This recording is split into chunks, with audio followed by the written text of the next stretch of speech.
Hello everyone, welcome to our new video today. I'm going to introduce our newest products on my right hand. This is stock pot, and let me give you the overall dimensions first.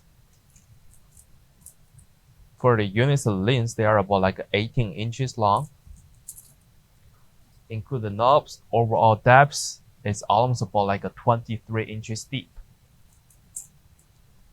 And the overall heights, they are almost about like 19 and 3 4 inches tall. So the units coming with the two fire adjusters on front, and also having the pantries right here to collect all the dust, dirt, and at the bottoms, they come in with the full legs.